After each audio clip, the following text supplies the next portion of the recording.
Ernakulam Kakkanad NGO ക്വാർട്ടേഴ്സിൻ്റെ റൗണ്ടിൽ ഉണ്ടാക്കിയ പാപ്പാജിയാണ് കേട്ടോ. കാർണിവലിന് വേണ്ടിയിട്ട് ഉണ്ടാക്കിയതാണ്. നല്ല ഹൈറ്റാണ് കേട്ടോ. എത്ര അതിൻ്റെ ഹൈറ്റ് എത്ര അടിയാണെന്നൊന്നും പറയാൻ എനിക്ക് അറിഞ്ഞൂടാ. പക്ഷെ നമ്മളതിൻ്റെ ഏകദേശം മുട്ടോളമൊക്കെ എത്തും, അത്രേ ഉണ്ടാവുള്ളൂ. അത്രയ്ക്ക് ഹൈറ്റാണത്. കാണാൻ നല്ല ഭംഗിയാണ്. ക്രിസ്മസിൻ്റെ അന്നൊന്നും അത് കംപ്ലീറ്റ് ആയിട്ടുണ്ടായിരുന്നില്ല കേട്ടോ. ന്യൂ ഇയർ ആകാറായപ്പോഴേക്കും അതിൻ്റെ വർക്കൊക്കെ കഴിഞ്ഞു. ലൈറ്റൊക്കെ ഇട്ട് നല്ല ഭംഗിയായിട്ടുണ്ടായിരുന്നു 2 ദിവസം മുമ്പൊക്കെ കാണാനായിട്ട്. ന്യൂ ഇയർ ആയപ്പോഴേക്കും ഡിസംബർ 31 ആയപ്പോൾ കാർണിവൽ സെറ്റ് ചെയ്തു. അവിടെ പ്രോഗ്രാംസും കാര്യങ്ങളൊക്കെ ഉണ്ടായിരുന്നു, സ്റ്റേജ് ഷോയും ഒക്കെ ഉണ്ടായിരുന്നു കേട്ടോ.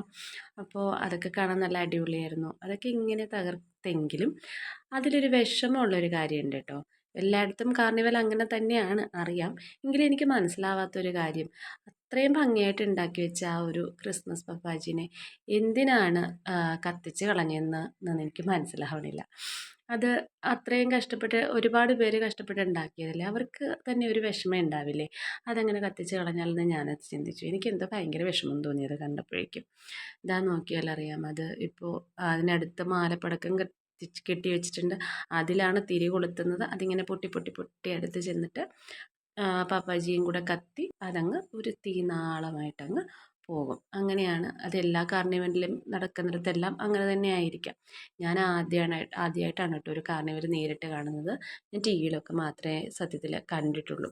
കാണാനായിട്ട് നല്ല രസമായിരുന്നു. അതൊക്കെ ഒരു ഇതായിരുന്നെങ്കിലും അത് കത്തിപ്പോയപ്പോൾ നമുക്ക് ഭയങ്കര ഒരു വിഷമം തോന്നി.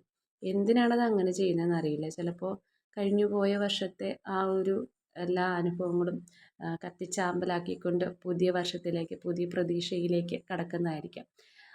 ഒരു തീഗോളം പോലെ ആ ഒരു ക്രിസ്മസ് പപ്പാജി അങ്ങ് കത്തിപ്പോയി. ക്രിസ്മസ് കഴിഞ്ഞ് ക്രിസ്മസ് പപ്പാജി എന്തിനാണ് കത്തിക്കുന്നതെന്ന് മനസ്സിലായില്ല ന്യൂ ഇയറിന്. ആർക്കറിയാം. എന്തായാലും അത് കത്തി തീർന്നു കഴിഞ്ഞ് പിന്നെ ബാക്കിയായത് അവശേഷിച്ചത് ഒരു അസ്ഥികൂടം പോലെ അത്രയും മാത്രമാണ് കേട്ടോ.